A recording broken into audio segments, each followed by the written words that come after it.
The break is over, and the Cubs took 2 out of 3 against the Minnesota Twins. We lost one of the games, but we gained more back for the wild card. So we lost a game in the division against the Brewers, but we gained one game on the Phillies and on the Cardinals. So, Cardinals are in third in the final wild card spot now. Cubs are 4 up on them, 1.5 on the Phillies. That's fantastic news. Welcome back to Clark and Addison, Born into the Ivy. I'm your host, David Butler. Don't forget to like and subscribe, leave us a 5-star review and or some comments on YouTube and or any audio platform. Also, don't forget to, check us out on Twitter at dbutler79 and at Born into the Ivy, showing on your screen for a few minutes. And also on Twitter, you can check us out at Facebook, at Facebook, Clark and Addison, Born into the Ivy. So, all right. The Twins review.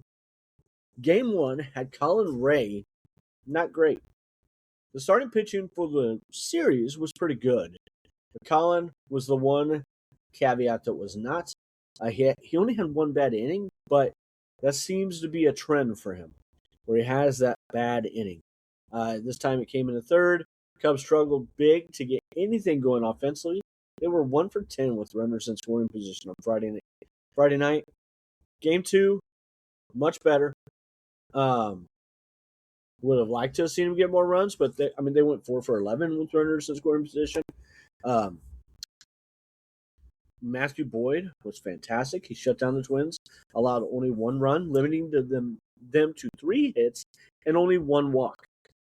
Offense, like I said, was far better, led by the bottom half of the order with Nico Hoerner, Pedro Ramirez, and Miguel Amaya coming through with a big 2-run double. Game 3, they exploded. Offense had 10 runs after 4, and Shota, he didn't give up a run. He went 7 innings, allowed 6 hits, 1 walk, 0 runs, only 4 strikeouts, but that's okay. Excellent start for Shota. Phil Maton comes in the 8th, promptly ruins the shutout possibilities. It is what it is. It doesn't matter, except for the fact that there's an issue with Phil. They said that he's going to try and pitch through the pain, and so that he can be more effective. Do y'all know how hard that is to do? Like, I was not a pitcher. But to do anything through pain is difficult. And it is human nature, after enough pain, to just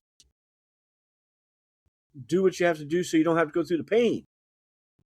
And I feel like I got a big, high pain tolerance, folks. I mean, I've got 2 rods in my back. I had a major surgery. I've got 3 knee surgeries on my left knee. And it's not a pissing match about who's got a better pain tolerance. Don't get me wrong. But it's human nature to try and avoid pain when we can, right? I think we're just asking for trouble. If Phil Maton is really hurting that much, we just need to sit him. I understand that there's a lot of other injuries, but when he's constantly giving up runs, that's not helping. And it's making Cub fans not like the guy. And I get it. Like, it's not a popularity contest. I understand that stuff too. But it's not fair to him. And it's not fair to the fans. And it's not fair, ultimately, to the Cubs. But mainly, it's not fair to Phil Maton. Maybe he's willing to do this. That's great. That is awesome that the dude is willing to do it. But the front office and the manager and the staff, medical staff, have to step in and say, hey, man, we really appreciate your willingness to deal with this and to go through this and push through it. But we don't think that you're helping us. We don't think that you're helping yourself. And stop it. Maybe they're making it up. I doubt it. Like, that doesn't make sense. Why would they make this up? 2 out of 3. I'm happy with it. I was really hoping for the sweep. I think that they had opportunities to have this sweep, but Go, Cubs, go! the bullpen gave up a run on Friday night too, and they gave up a run on Saturday. Like the bullpen is going to give up runs. The offense has got to do the heavy lifting, and they didn't on Friday night. And we lost. You know what I mean? The starters, Boyd and Imanaga, they're our best starters, and they stepped up in a big way coming out of the All-Star break. Hopefully, they can continue to do that. We're going to do an NL Central check right now, real fast. The NL Central, we got the Brewers 6 games over. We're 99 games in for the Brewers, 99 for the Cubs, 97 for the Cardinals, 100 for the Pirates, and 98 for the Reds. The Reds have announced that they are sellers. They are 16.5 back in the Central. They're like 8 or 9 back in the wild card. Like, they're not out to do this, right? The Brewers are in first place, 62-37, 6 games over the Cubs. They have the second best record in the majors by 1 game. They are 1 game behind the Los Angeles Dodgers.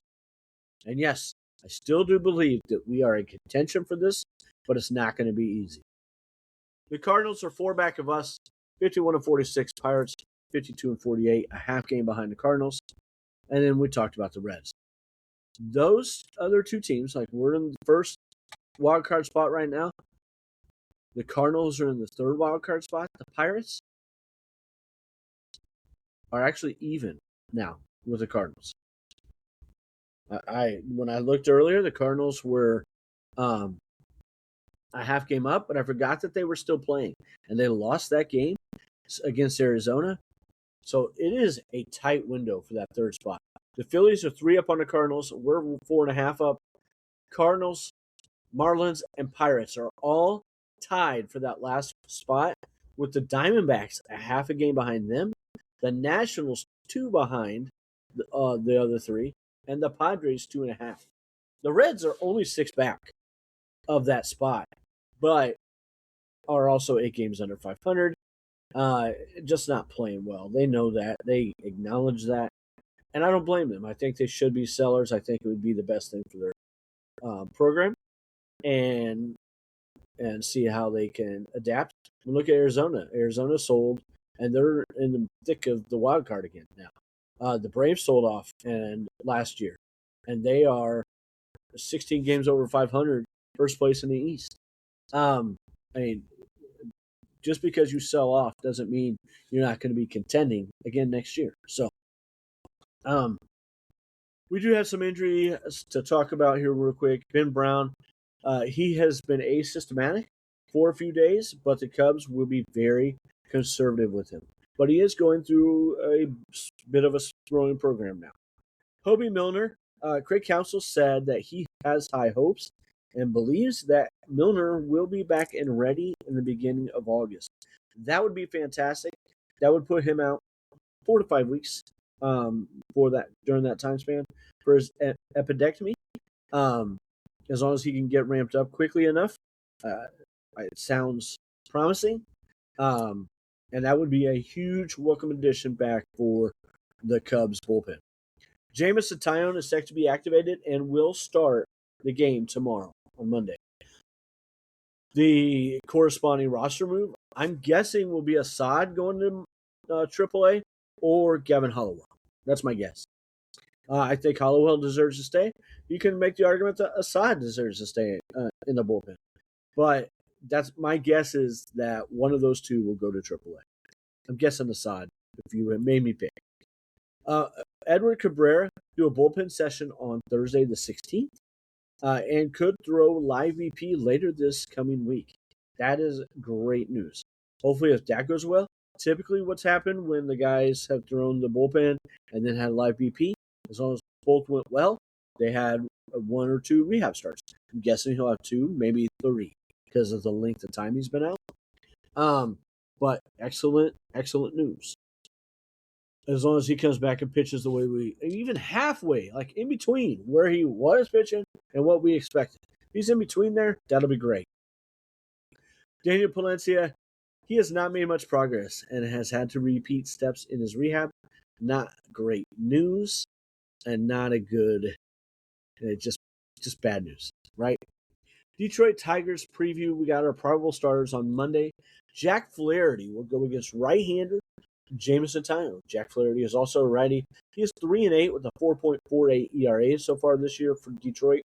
Jameson 2-5 with a 5.19.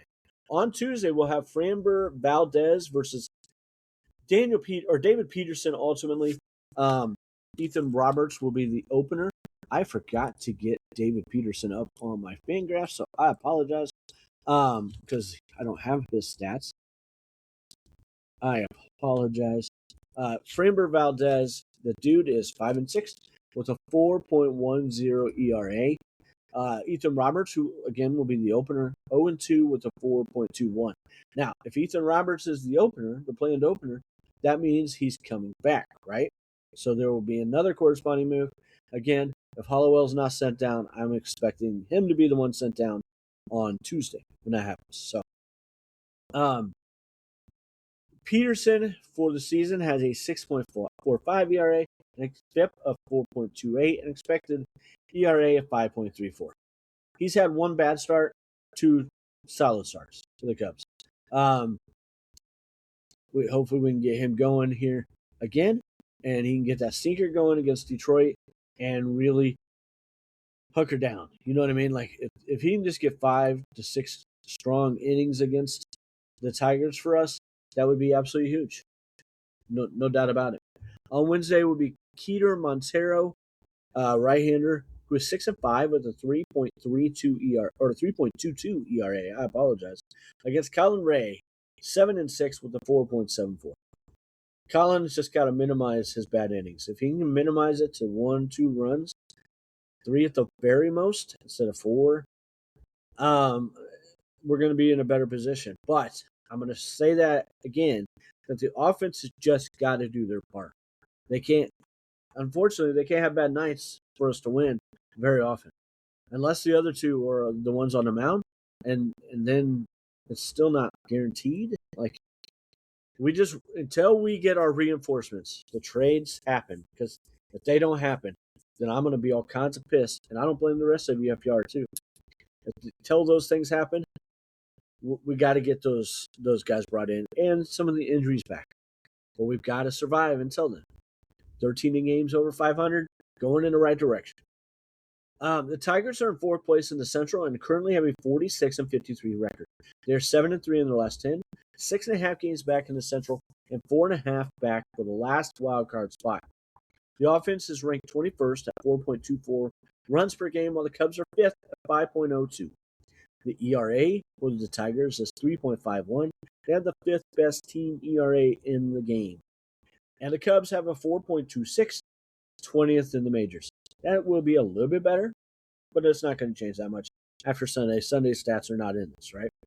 The starting pitchers for the Tigers, 3.43, 3rd best in the majors. Cubs are 4.48, 21st in the majors. And the relief pitching, 3.82 for the Tigers in 10th, and the Cubs, 4.08, 15th. I know their pitching is good. They have some really good bats too, but their lineup is not long. They have good bats, but they don't have a deep line. So offensively, they're led by Riley Green, All-Star 836, Dylan Dingler, also an All-Star with 836 OPS. Kevin McGonigal, also an All-Star at 806, and Kerry Carpenter was a 734. Their bullpen is led by Kyle Finnegan, right-hander, with 2.11 ERA. Tyler Holton, a lefty, with a 3.21 ERA. And these next two guys have been limited time, but they've done well since they've come up and been part of the team. Jacob Waguespack with a 1.38 ERA, and Brendan Hanafy with a 3.07 ERA. I think Brendan has 13 games. Jacob has 10. So, like I said, limited for these guys, but they've been very effective. The Cubs, in my opinion, lately has been very good at getting to some of these effective guys in the pen that I've highlighted. And when they've come in, the Cubs have been able to knock them around some. Maybe not always get runs on them, but they've been effective against guys in this situation. So, before I get to the players of the week, this was also the weekend that they unveiled the Champions Gate. If you have not seen that, they had the 2016 team in town. They went to Chicago Theater Thursday night. It was really cool. If you haven't gone and looked at some of it, please do, because it was really, really cool stuff. They had a big thing on Saturday morning, and then the team was in the bleachers for the game on Saturday. Another ball was hit to Anthony Rizzo. He didn't quite catch it. Was holding his son, so you got to give him credit for attempting it and everything. He did end up with the ball, so that was cool. And he held on to his son. All very, very cool stuff. Like I said, if you haven't seen much of it, please go look at it. It's pretty cool stuff. Our players of the week, it was just a half week, obviously, right? So minimal stats, but Nico Hoerner, player of the week, 615 average, 615 on base percentage, 769 slugging, and an OPS of 1.384. Shota Imanaga was our starter of the week with 1 game started, 7 innings, no ERA, 0, 6 hits allowed and 4 Ks. And Tyler Ferguson was my relief pitcher of the week because he had 1 game, 1 inning, 0 ERA, but also had no hits, no OPS, nothing. Like, didn't allow a damn base run or anything. So that's why he got that. Don't forget to like us and follow us on Twitter and or any audio platform. Go Cubs, go! Go Cubs, go, Paisley. So we're going to show these. Don't forget to like us on Twitter and or on Facebook. And thank you very much. I'm David, and we thank you for watching and or listening to Clark and Addison Born into the Ivy. Don't forget to like and subscribe us on YouTube and or any audio platform and leave us some comments along the way. Have a great day. Let's go Cubs.